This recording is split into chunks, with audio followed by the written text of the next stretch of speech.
Good morning everyone, welcome back to my channel. Welcome করতে করতে আমি মহু আমার আরেকটি নতুন ব্লগে সকল বন্ধুদের জানাই ওয়েলকাম। কেমন আছো তোমরা সবাই? আশা করি যে যেখানে আছে সবাই সুস্থ আছে এবং ভালো আছে, ভালো না তোর কৃপায় তো আমরা বেশ ভালো আছি। তো চলো, মর্নিংয়ে কিন্তু ব্রেকফাস্ট হয়ে গেছে, তো আমি কিন্তু মর্নিং থেকেই ব্লগটা স্টার্ট করছি।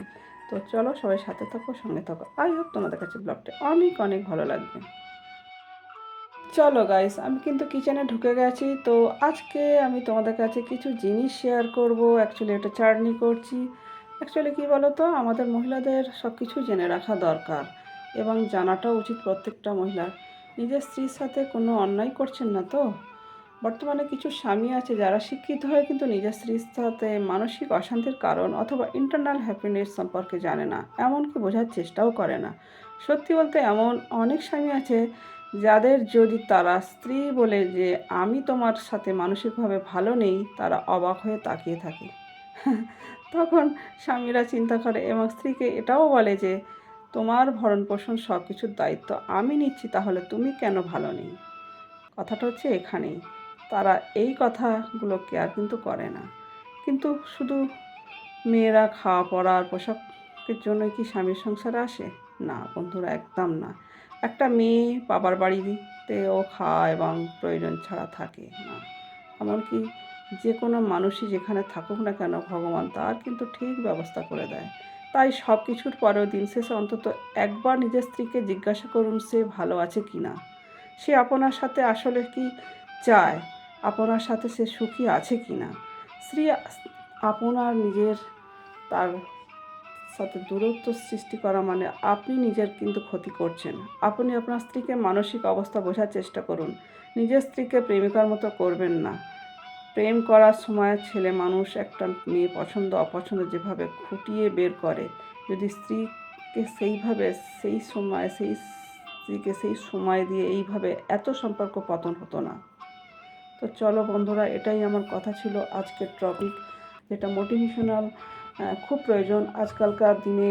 যখন তখন মহিলাদের কিন্তু ঘর ভাঙছে, সংসার নষ্ট হয়ে যাচ্ছে অনেকগুলো কারণে। আর এগুলো হয় একমাত্র কী বলো তো, কিছু হাজব্যান্ডরা আছে, কিছু মনে করো না বন্ধুরা, কিছু পুরুষ আছে তারা স্ত্রীদের সম্মান ঠিকঠাক মতো করছে না এই সমাজে।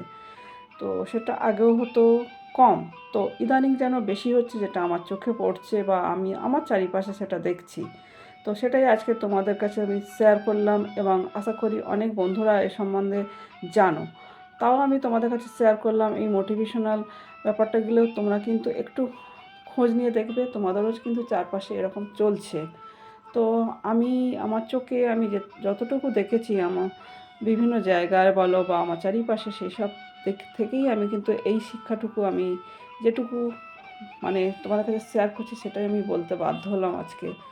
সত্যি বন্ধুরা, তোমরা পুরুষ যারা আছো একটু স্ত্রীকে সম্মান করতে শেখো। দেখবে একটা স্ত্রী কিন্তু সত্যি তারা বাবার বাড়ি কিন্তু সব পায়, তারপরও কিন্তু তারা প্রত্যেকের বাড়ি আসে কিসের জন্য?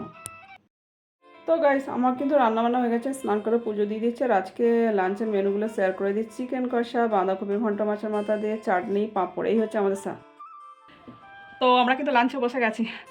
হাই, তোমরা সবাই কেমন আছো? তোমরা কিন্তু বলো তোমাদের দাদাভাই বলছে মিস্টার মণ্ডল কেমন আছো। তো আশা করি সবাই ভালোই আছো।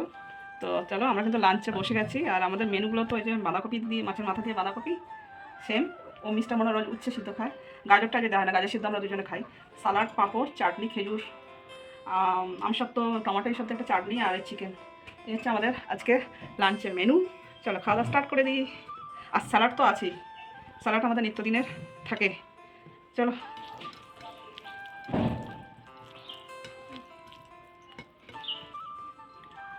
বাঁধাকপি মাছের মাথা দিয়ে কেমন হয়েছে বলবে কিন্তু, যেটা সত্যি বলবে। খারাপ হলে খারাপ বলবে, ভালো হলে ভালো বলবে। আমি চাই না আমার বেশি উল্টো পাল্টা বলতে। রিয়েলটা আমি সবসময় পছন্দ করি। ভালো হয়েছে, খুব ভালো হয়েছে। খুব ভালো হয়েছে, খুব ভালো হয়েছে। যখন আমিও খেয়ে দেখি কেমন হয়েছে, আমি তো দেখিনি।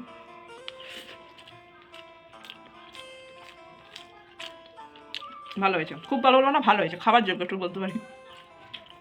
তো যাই হোক, খাওয়া দাওয়া শেষ করি, আবার দেখা হচ্ছে পরে তোমাদের সাথে। তো গাইস, আমরা কিন্তু লাঞ্চ করে তারপরে আমাদের কাজে বেরিয়ে গেছিলাম। আর কি বলতো, এই ভিডিওটা আমার ফোনের গ্যালারিতে কিন্তু শ্যুট করা ছিল, বেশ কিছুদিন আগে, সপ্তাহখানেক আগেকার। তো যাক, ভাবলাম কি এই ভিডিওটা তোমার কাছে শেয়ার করে দিই তোমাদের কাছে। তো সবাই কিন্তু কন্টিনিউ করো ভিডিওটা। রাতের ডিনারে আমরা এখন করব।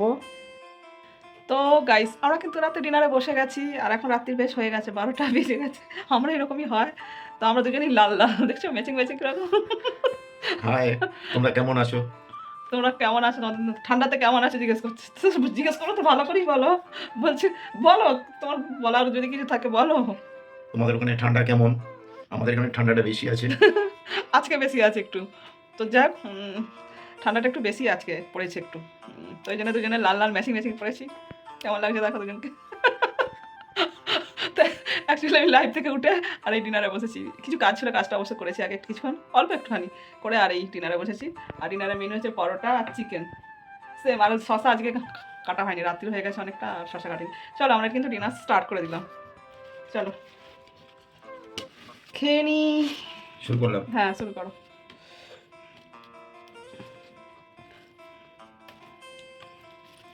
চিকেন আর পরোটা হলে আর কি চাই, তবে একটু স্যালাডটা খাই রাতে, বাট আজকে আর হয়নি, শশাটা বের করা হয়নি। প্রথম কথা, ফ্রিজে আছে, আর ঠান্ডা জিনিস না খাওয়াই ভালো, ফ্রিজ থেকে সরাসরি শীতের সময় তো আগে থেকে বের করে রাখলে খাওয়া যেত। শশাটা খাই মোটামুটি রাতে হোক আর দিনের বেলা তো অবশ্যই।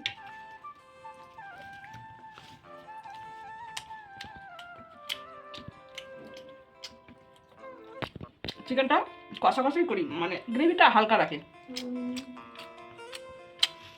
চলো